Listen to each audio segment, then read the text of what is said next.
नमस्कार फ्रेंड्स। आज मैं मोटिवेशनल स्टोरीज में दूसरी स्टोरी के बारे में आपसे बात करना चाहती हूँ।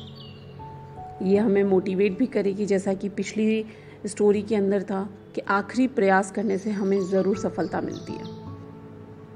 तो आज हम बात करेंगे एक शिकंजी के स्वाद के बारे में। एक प्रोफेसर क्लास ले रहे थे। क्लास के सभी छात्र बड़ी रुचि से ही क्लास ले रहे थे, लेक्चर भी सुन रहे थे और सवाल पूछ भी रहे थे, उनका आंसर भी कर रहे थे। पर उस पूरी क्लास में एक स्टूडेंट ऐसा था जो चुपचाप और गुमसुम बैठा था। प्रोफेसर ने पहले ही दिन उस छात्र को नोटिस कर लिया, लेकिन उससे कुछ बोले नहीं।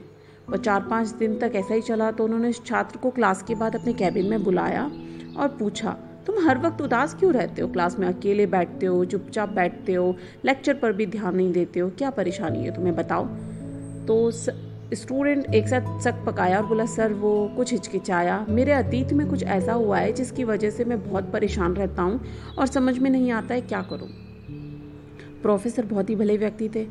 उन्होंने उस छात्र को शाम को अपने घर बुलवाया।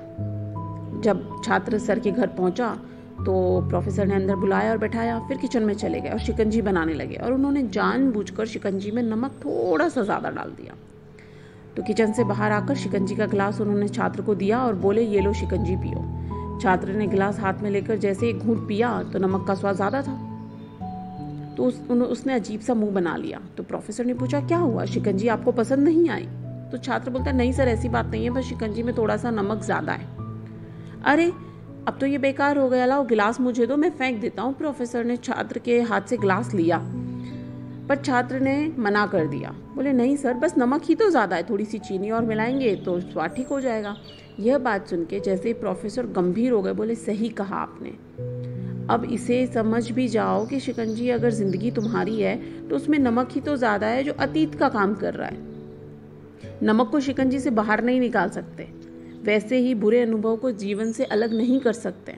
वो बुरे अनुभव भी जीवन का हिस्सा ही हैं, लेकिन जिस तरह हमने चीनी घोलकर शिकंजी का स्वाद जो है वो बदल दिया, वैसे ही अनुभवों को, जितने भी बुरे अनुभव हैं उनको भूलने के लिए जीवन में थोड़ी सी मिठास घोलोगे तो वो सारे अनुभव दूर हो जाएंगे।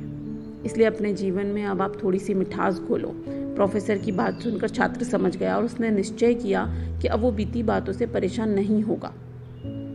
तो कहते हैं ना, जीवन में अक्सर अतीत की बुरी यादें और अनुभव याद कर हम दुखी होते हैं, पर वर्तमान पर ध्यान नहीं दे पाते। तो कहीं ना कहीं हम अपना भविष्य बिगाड़ लेते हैं। तो जो हो चुका है उसे सुधारा नहीं जा सकता, लेकिन उसे भुलाया जा सकता है। और उन्हें भुलाने के लिए हमें अपनी यादों को और मीठा और ताज़ा करना होगा। और हमारी ज़िंदगी में कुछ मीठे और खुशनुमा लम्हों को लाओ और इनसे इतनी मिठास आएगी कि आप जितने भी नमकनुमा अनुभव हैं आपकी ज़िंदगी के, आप उन्हें भुला पाएंगे।